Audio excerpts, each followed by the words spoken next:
Leo, alamin natin yung ganap sa inyo sa kalahating buwan ng October. Ito ay sa October 1 hanggang October 15. Ayan, umpisa na natin. Ganap sa mga Leo.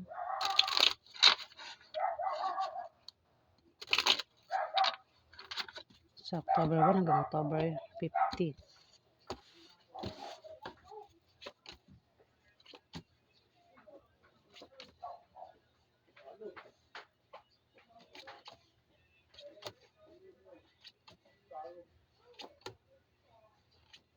Puro pula.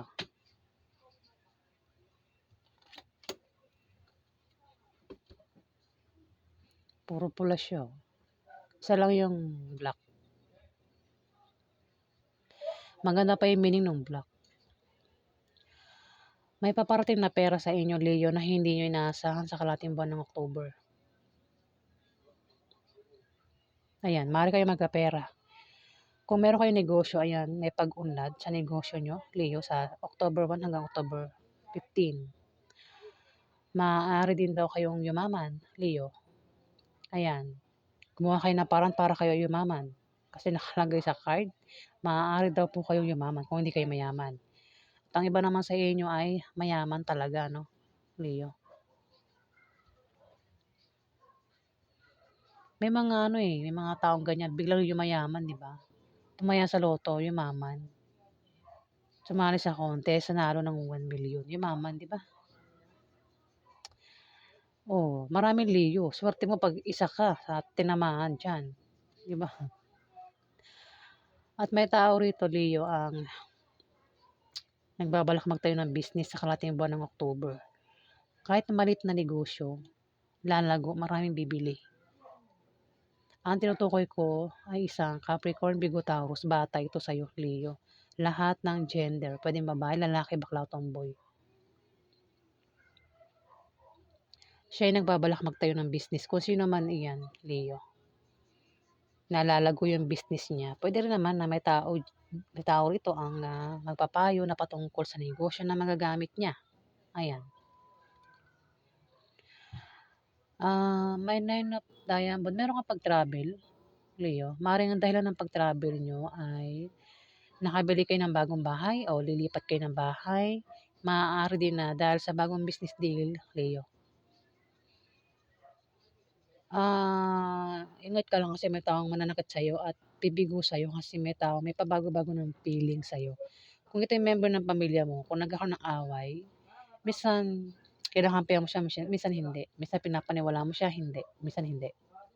Kung ito naman yung asawa mo, Leo, ex mo, third party, kung sino man yan, patungkol sa love life, pwede may may iba, Leo. Kumbaga, may asawa na may third party pa. Mahal niya yung third party kapag kasama niya. Pag hindi niya nakasama yung third party, mahal niya na yung asawa niya. Kung kasama niya yung asawa niya. Kumbaga, kung sino yung kasama niya, yun yung mahal niya. Leo, kung sino man yan. Pwede ikaw o itong karelasyon mo. Pwede rin naman na baka ito ay nagbubuhay single kapag malayo sa asawa niya. Kumbaga, ito ay nagpapaligaw, nanliligaw. Hindi tapat sa kanyang karelasyon. Kung meron ka kahilingan at pangarap, Leo, sa kalahating buwan ng October, yan daw ay magkakatotoo. Meron ka bang kahilingan o pangarap dyan, Leo? Humiling ka ba na kung ano man yung hiniling mo, magkakatotoo daw sa kalahating buwan ng October? October 1 hanggang October 15. Ang iba sa inyo humiling na magkatrabaho. Hinihiling nyo na magkatrabaho. Kaya naman sa October 1 hanggang October 15, ang iba sa inyo ay mag-a-apply ng trabaho kasi wala kayong trabaho. At ang iba naman sa inyo na may trabaho, nagbabalak daw kayo mag-resign kasi nga mag-a-apply kayo sa ibang kumpanya.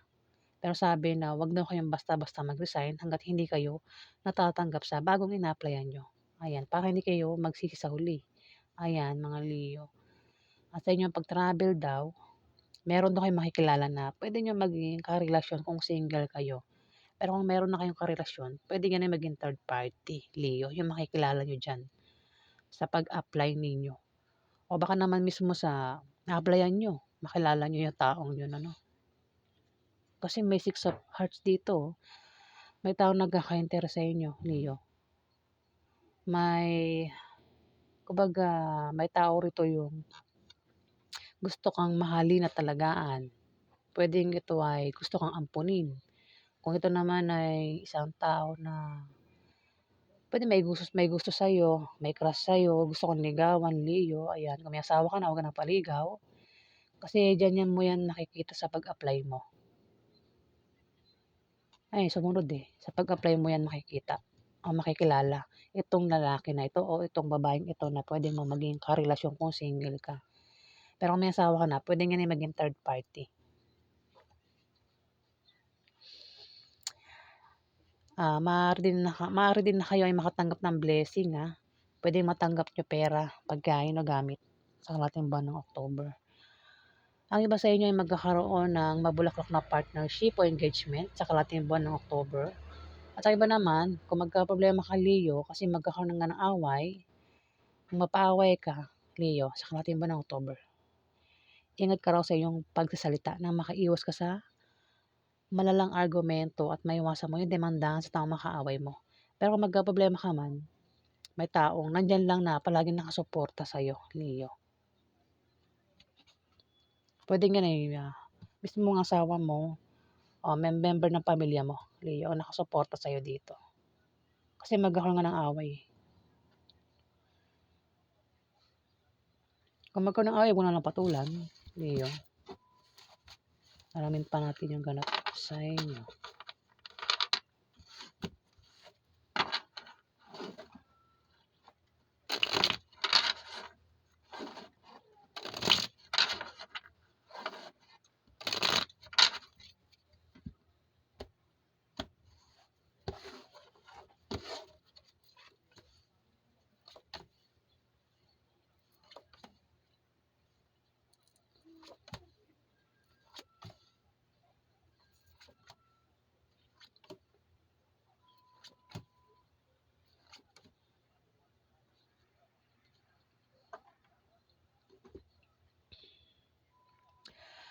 Lumabas na naman 'tong Nine of Hearts. Meron ka talagang kahilingan at pangarap na magkakatotoo sa kalahating buwan ng October, Leo.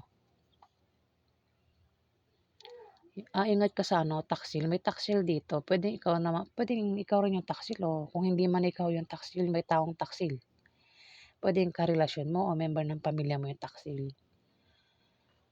Yung taksil, ito yung sinungaling tsaka mapanglinlang, Puwedeng malaman mo yung panglilinlang niya o pagsisinungaling niya at posible kayong magkahiwalay ng taong ito, Leo, kung sino man 'yan. Yung taksil, 'di ba, 'yan yung traidor sa pamilya. Kung yan naman ay patungkol sa pag-ibig, itong taksil, nagtataksil sa kanyang asawa. Puwedeng nangangaliwa, nagpapaligaw, nanliligaw. At puwedeng malaman ng karelasyon niya, yang ginagawa niyang pagtataksil at posible nga daw silang magkahiwalay. Ayan, Leo, kung ikaw 'yan. Seven of Hearts, tumapat. May pabago-bago ng feelings, puwedeng ikaw o itong karelasyon mo, Leo. Mukhang masasaktan mo, isa man sa yung dalawa ng karelasyon mo, ang masasaktan at maaaring mabigo sa kalahating buwan ng October kasi may pabago-bago ng feelings. Nagpapaligaw, nanliligaw, puwedeng may third party na. May third party nga talaga, Three of Spades, third party.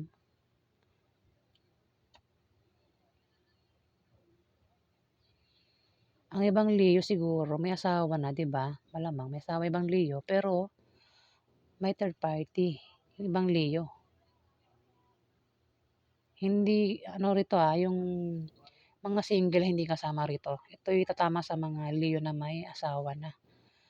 Kasi Three of Spades, third party, tas sumunod pa yung Seven of Hearts. May pabago-bago ng feelings. Sasaktan, bibiguin yung karelasyon niya. Taksil pa, Two of Spades. Dito ang iba sa inyo, Leo, ay nagbabalak magtayo ng business sa kalahating buwan ng October at magagawa niyo raw 'yan. Kung wala raw kayong pera o pampuhunan, may taong magbibigay sa inyo, Leo.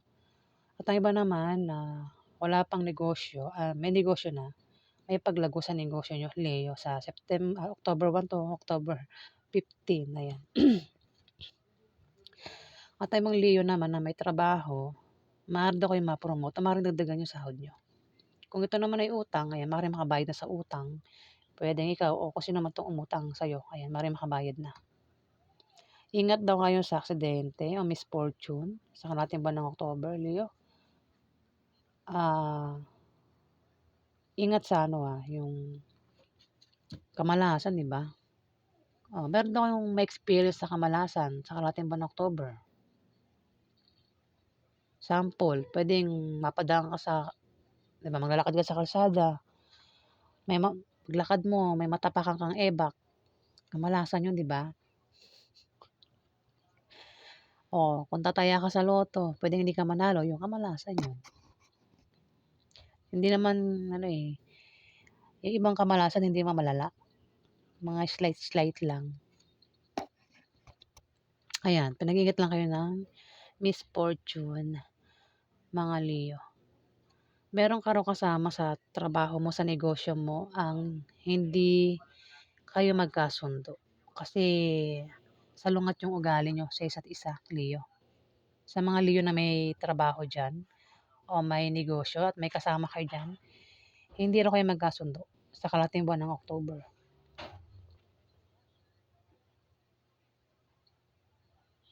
Ngayon, para magkasundo kayo, kilalanin nyo yung isa't isa para magtulungan kayo, Leo, kung sino man yung kasama mo.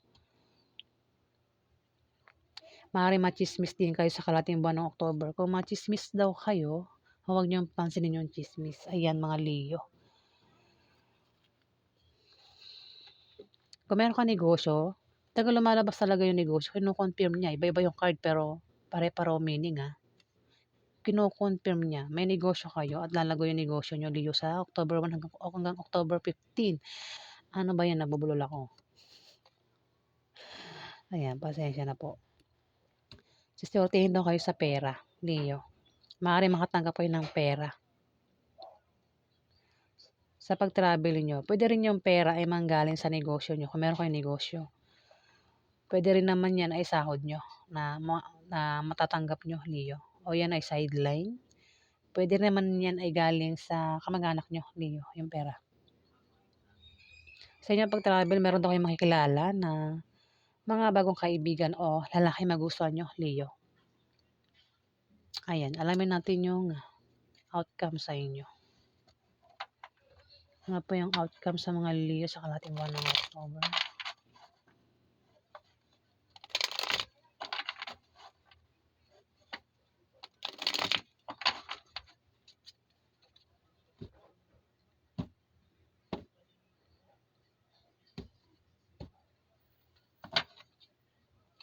Outcome po sa mga Leo sa kalahating buwan ng October.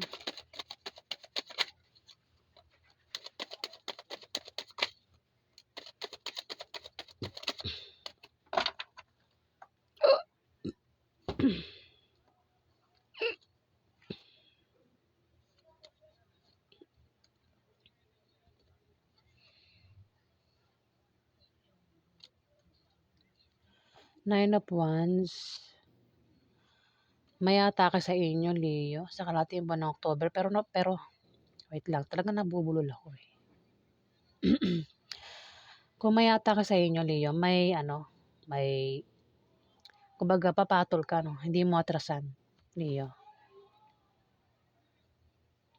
Kasi may atake nga daw eh. Pero di ka,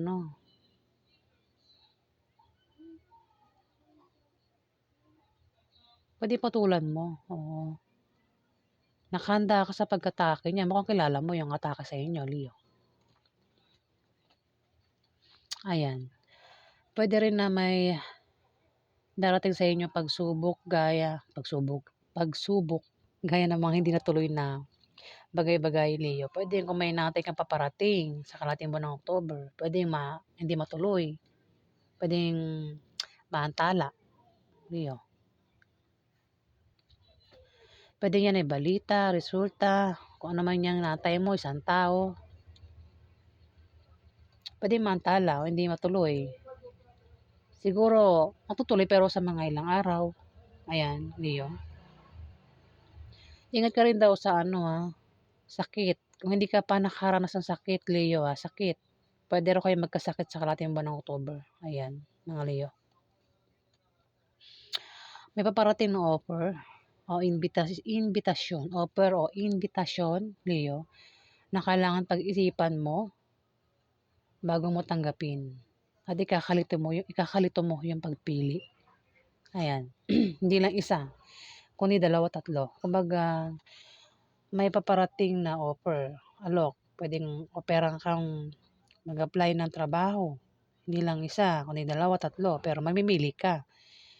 Kasi yung ibang alok diyan puwedeng panloloko lang, illusion lang, hindi totoo. Siguro ang totoo diyan mga isa lang, pero kailangan mapili mo yung totoo, Leo. Kung manliligaw 'yan, hindi lang isa kundi 3.